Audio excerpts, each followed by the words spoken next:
All right, this should be a little shorter video, and then just at the end, you'll get the intro to the research paper for this week, which we've already gone over a little bit of the data together. So I'm hoping that facilitates the reading process for you this week. So for diabetes, outcomes could mean preventing new cases, delaying complications. Oh, I used the same question here, you guys. So lame of me. Still a legitimate question, but I'm gonna skip that, and I'll change it for next semester. Sorry about that. I like to start each question, each section with like a question or something. You'll note that this looks really similar actually to the obesity section though.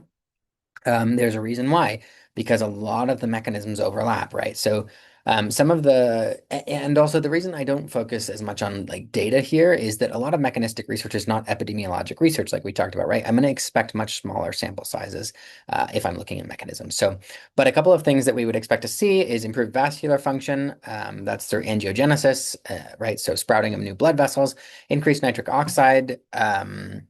Secretion, right? So improving my body's ability to vasodilate and help regulate blood pressure that way.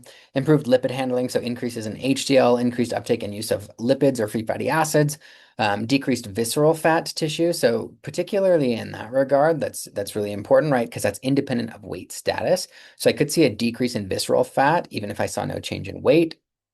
Um, Maybe slight impact of converting white adipose tissue to brown adipose tissue. We really have in my from what I've seen, and it's not my area, but we don't really have enough data to suggest that there's a significant clinical impact from that yet. That it happens, that there's a mechanism there, yes. Uh, is it significantly impacting outcomes? I don't know. It's just a proposed mechanism. Improved glucose management. I've shown you a lot of data to support that. So we see increased uptake and use of carbohydrates, decreased liver glucose and cholesterol production, right? So that's that gluconeogenesis and glycogenolysis that we talked about being regulated. You see increased insulin sensitivity, right? Increased expression of that GLUT4 receptor. So even at lower levels of insulin, GLUT4 is likely to come there. Also during exercise, we have insulin independent movement of that GLUT4 to the membrane surface because of mechanical stress. Okay. Which decreases then pancreatic stress, right? Because those beta cells aren't overworking themselves producing so much insulin to try to get that blood glucose out of the bloodstream. So you also see increased insulin receptor number and density and function, so decreased, which all results in decreased insulin production. And then there's some interesting myokines involved that also improve insulin sensitivity. Okay, so lots of mechanisms there. I want to tie those mechanisms then into this picture, right? So where does physical activity then fit in here? And I've got a couple of areas for you. So first we have improved vascular function, right? So that's that angiogenesis piece, right? So hypoxia leads to increased inflammation, right? Some really negative impacts that result in increased fat storage in places where they shouldn't be. So that improved vascular function is happening there. We have improved lipid handling, right? So we see that increased lipolysis. Okay, our body is more capable of handling that if we engage in regular physical activity, maybe that higher intensity physical activity as well, right?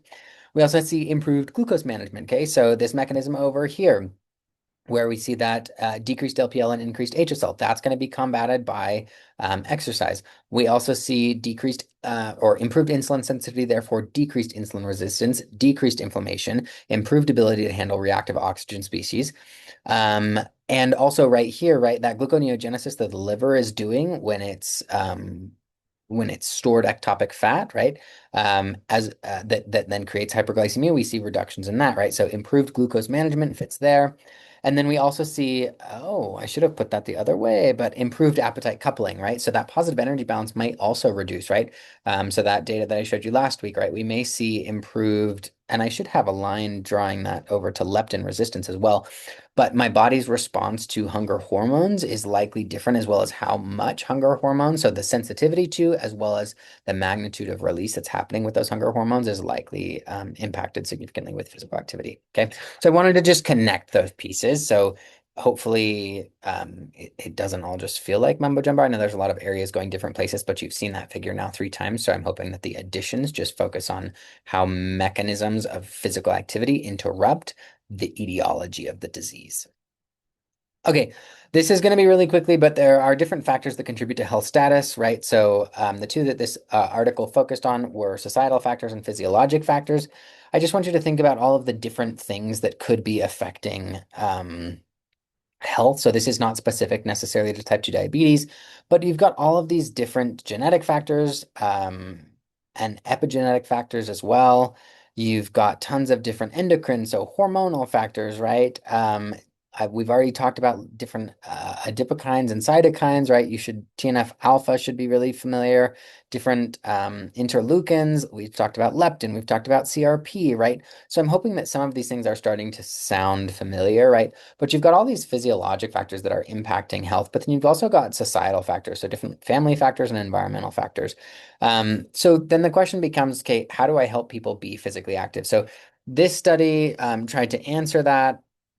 And what they found was that intrinsic motivation, self-efficacy, perceived barriers, difference between self-ideal body size, impact on quality of life, and duration of weekly moderate to vigorous physical activity all predicted 3-year weight change. Okay, so this data on the left is what that's looking at. So people with a high exercise autonomous motivation, right? So that intrinsic motivation, their likelihood for achieving greater than or equal to 10% weight loss was much higher than those with low motivation. So 10.7% of those with low intrinsic motivation and 35.7 with high intrinsic motivation achieved that weight loss goal.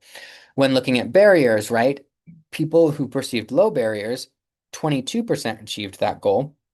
People who perceived high barriers, only 5% achieved their greater than or equal to 10% weight loss goal. Okay. And that impacts how you work with someone, right? How do I talk to someone about their barriers and how do I help to essentially eliminate or help them work through some of their barriers? This is looking at low self-ideal body size discrepancy, meaning, right, the difference between how I am versus how I think I should be is low. Those individuals were much more likely to achieve greater than or equal to 5% weight loss than those who had a high discrepancy. So again, this is one of the reasons why like shaming people, there is absolutely evidence, and this is part of that evidence, but that suggests that shaming people for being fat does not work. It's not going to help them lose more weight. In fact, it decreases the likelihood that they will lose weight. And then this was looking at, oh, this is just motivation again. Okay. So in any case, you can see there's a lot of different factors that go into actually helping someone be. So we need to know, okay, what's the effective intervention first, right? And we talked about the different FIT-VP aspects of what would be helpful for decreasing incidence of diabetes, and we talked about it for obesity. But you also then need to be aware of, okay, but then how do I actually help people do those interventions, right? And this is how we help them be intrinsically motivated. We help decrease their sense for uh, their sense for how many barriers they have to engaging in physical activity. We also help promote healthy self-image, right? Like these are all things that we can do to influence outcomes.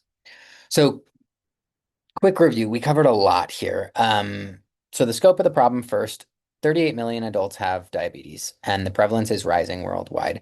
Costs exceed $400 billion a year in the US, and there are lots of complications, including kidney disease, neuropathy, retinopathy, and cardiovascular disease that can come as a result of type 2 diabetes.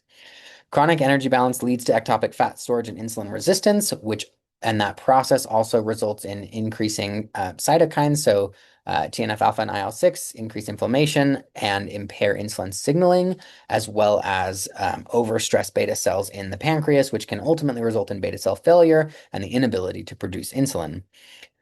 Type 1, though, is different etiology, right? It's autoimmune destruction of the beta cells. The role of physical activity prevents or delays type 2 diabetes. You see 25 to 50% lower risk, depending on the data that we're looking at and the outcome we're looking at. We do see improved insulin sensitivity, glucose uptake, and lipid handling. We see pretty clear dose responses, especially with frequency, definitely some compelling data with intensity. Duration and volume of physical activity. So volume and frequency for sure, we see that dose response. Intensity, I didn't really show you data that would suggest dose response, but for sure a response. And then similarly with duration, we just looked at sort of greater than 150 or less than 150 minutes a week. For exercise prescription, we would prescribe greater than or equal to 150 minutes a week with no 2 consecutive days inactive, right? So we're getting that volume piece and the frequency piece. Weird. It's like we just talked about how those are effective. Vigorous physical activity would be more effective, but I would avoid it with retinopathy. Resistance training, I would progress slowly to avoid injury risk with tendinopathy, right? Glycation of those tendons. Safe glucose ranges would be 90 to 250 before starting, and avoid insulin injection right before, because then you're likely to have a hypoglycemic episode.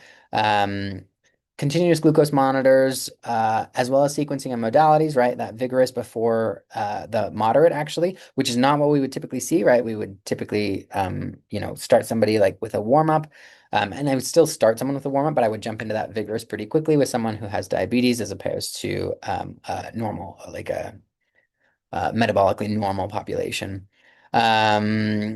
Couple landmark studies, the diabetes prevention as well as the diabetes prevention outcome studies. Pretty interesting. Lifestyle led to a decreased incidence of diabetes by 58% as opposed to the metformin just resulting in that 31%. But when we look at that 20-year data, right, we saw a lot of confounding variables that may be introducing what we'd call noise into the data, but ultimately not super different outcomes between the three groups. But remember, all three groups were receiving that lifestyle intervention then. Okay, jumping into article-specific content. This is intended as a slide to reference while you read the article. You may even want to come back to this video to reference what I'm talking about for this article. Maybe check the note sheet on the PowerPoint. I've put in some additional information there. Reading research can be really hard and really frustrating, and you come across a lot of terms that you're like, don't know what that means. I still come across terms that I don't know what they mean all the time. So even some of the terms that I've put in here, right, I had to refresh my memory on, wait, what does that mean? So that's all this is it's some terms to help you understand the article better. So first is, what is a random effects model and why use it? So that's the model that is used in this meta-analysis. So first, a couple of reasons you would use it. So a meta-analysis has lots of different studies that it's sort of trying to combine the results of, right? A random effects model helps to account for varying effect sizes, right? Each study has a different effect size. The relative risk in each study is going to be different, so it helps account for that. It also helps to account for within study variation and between study variation, right? So in each study, right, there's going to be a confidence interval, but also between studies, the confidence intervals are not going to be the same. It's similarly to the exercise or the effect sizes are not going to be the same. And so a random effect model helps to account for that variability. So the goal of using it is to estimate a mean effect size across the studies, right? So I kind of want an average relative risk across all of these studies. So an average relative risk for whatever my intervention is. So in this case, it's going to be physical activity. It also allows for the inclusion of fixed effects as well as random effects. So a fixed effect is an effect that you expect, right? I would expect physical activity to have an effect on insulin resistance and type 2 diabetes, right? I'm not maybe as confident that race is going to have an effect on that development, despite what we've looked at earlier and what we'll look at in the coming week, right? Theoretically, I would think human physiology is relatively consistent, so I might use a fixed effect for physical activity, but I might use a random effect for race because I'm not sure what error race might introduce into my analysis, and I want to isolate my analysis to my variables of interest. Okay, so what this does is when you use fixed effects and random effects is it results in larger confidence intervals, which makes it less likely that you're going to find statistical significance, right? So we talked about how if a confidence interval contains 1, right, then it's not statistically significant. So when you increase your confidence interval range by using a random effects model, you're actually making your results more robust, because then if you find statistical significance, right, it means that, okay, there really must be something here because I've done everything I can to account for error. Okay, What is weighting is next. So weighting means that a single data point may impact my results more greatly than another data point. So, and you'll see them reference that in the article. So I just want you to understand that the weights are proportional to the amount of variance between the studies. And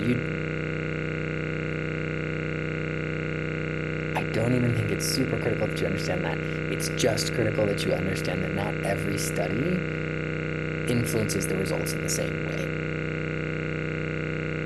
So we did talk about that in class for sure a week or two ago, and I showed you some of the squares on our meta-analysis are going to be bigger than others. A larger square would indicate that that is weighted more heavily. Okay. What is a relative risk? So relative risks, just as a reminder, are a ratio of incidence rates. Okay, so an incidence rate is the number of cases in that portion of the population. So I'm going to look at the incidence rate of the exposed people, for example. So they're exposed to high amounts of physical activity. So I would look at, in the case for the article this week, I would look at individuals who contracted type 2 diabetes, so that's my new cases, over the people who were highly physically active. So that would be the incidence rate of my exposed group because they were exposed to high levels of physical activity. Then I want the incidence rate of my unexposed group, so they were not exposed to physical activity. So the number of cases of diabetes in the individuals who were not exposed to high levels of physical activity.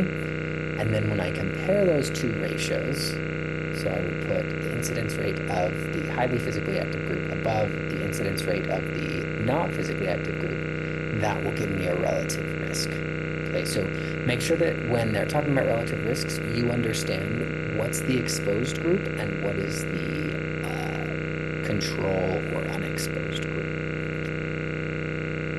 They also talk about using the natural log of a relative risk for a normal distribution. Don't get too hung up on that. All it means is that if I were to plot relative risks, I would never expect there to be a normal distribution. So instead, I convert the relative risk into a natural log to look at normal distributions across studies. Okay, an odds ratio we talked about earlier, right? So you're grouping individuals based on the presence or absence of disease or some health outcome, in this case, type 2 diabetes. And then you're going to look at the prevalence of possessing risk factors in those individuals. So it's like relative risk, but it's prevalence rather than incidence. Okay, I think that's the last big one. Okay, great. So moving on to diagnostic criteria for diabetes, it mentions that diagnostic criteria changed during the study period. So in 1997, fasting blood glucose was diagnostic criteria for diabetes, so 126 milligrams per deciliter on 2 separate tests. In 2011, that changed to glycated hemoglobin at a level of greater than or equal to 6.5%, and or an oral glucose tolerance test greater than or equal to 200 milligrams per deciliter. So you'll just see that they talk about the diagnostic criteria for diabetes. I wanted you to be familiar with what that is. Nonlinear dose response is examined using cubic splines. Okay, so again, really random. I had to look this one up, but because it comes up, I wanted to address it. It means that they suspected a non-linear association and tested if a polynomial would fit the data better. Now, if you don't know what that means, that's okay. A linear association would mean, right, I could draw a line straight across. Polynomial associations, I might have some type of a loop involved, okay? So it's just a different mathematical process to look at associations.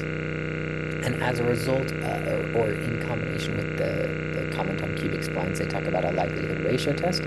All that does is it compares the linear model to the linear mixed effects model. So that's where we were talking about random versus fixed effects, right?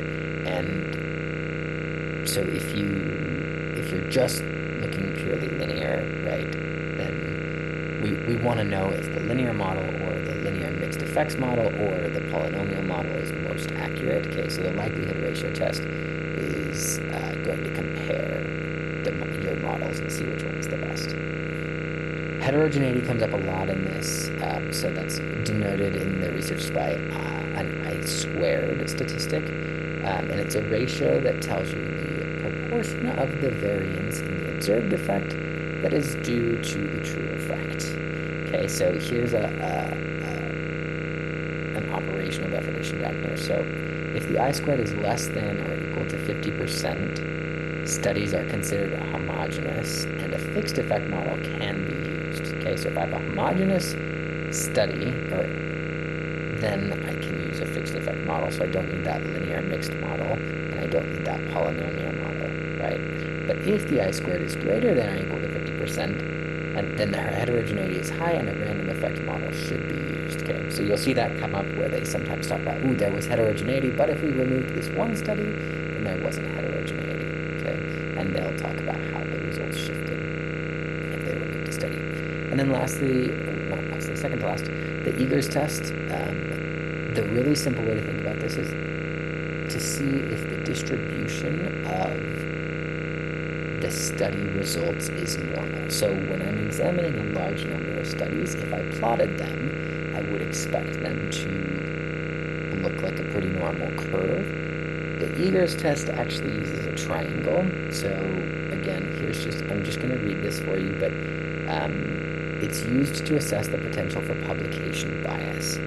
Publication bias is when the outcome of an experiment or research study biases the decision to publish. So publishing only results that show a significant finding disturbs the balance of finding in favor of a positive result. Okay, that's a lot of jargon. All it means is that, and this is a very real thing, oftentimes publishers and journals want articles that show positive findings and they show what the researchers expected, right? That is significant. However, it's really important that we report non-positive findings so that we see, so that we can examine variables and have well-done research. So an Eagers test is used to assess potential publication bias in a meta-analysis via funnel plot asymmetry, okay? So that's what I was talking about when I was talking about a triangle. So it's a scatter plot of the intervention effect estimates from the individual studies plotted on the horizontal axis against the standard error of the estimated effect on the vertical axis. So again, all it means is that we're essentially seeing a normal distribution. So I want to see that, okay, I didn't only publish positive findings, right? I found some non-responders. I found some negative findings. If I didn't, I should question, okay, maybe there is a lot of publication bias and I'm not actually looking at reality. I'm looking at what is publishable. Okay? And then the last thing that you'll see in this article is a sensitivity analysis, which assesses how sensitive a model is to changes in its input and data. So is the model greatly affected by a single result? And this is a good analysis to do because if I have one outlying study that's really pushing the results in a positive direction, right, and I remove that and then I get no result, right, I need to know that. So what these researchers did is they created this model and then they took out one study at a time and said, okay, did that study significantly impact what model got produced? And I think in this meta-analysis, they found that there was no significant effect of any individual study. I think they maybe mentioned one Korean study, but in any case, if they took it out, it still didn't significantly change the results. And when you perform a sensitivity analysis, it just increases your confidence that the model that you got is correct. So all of this that I've just explained, the idea is to help sort of convince you as the reader of the research to believe in their study, to believe that they did correct analyses, that their sampling processes were correct. So I hope that this helps you understand. Like I said, you can take a look at the notes in the PowerPoint as well, and you might get some additional context there. So enjoy the reading and feel free to reach out if you have questions.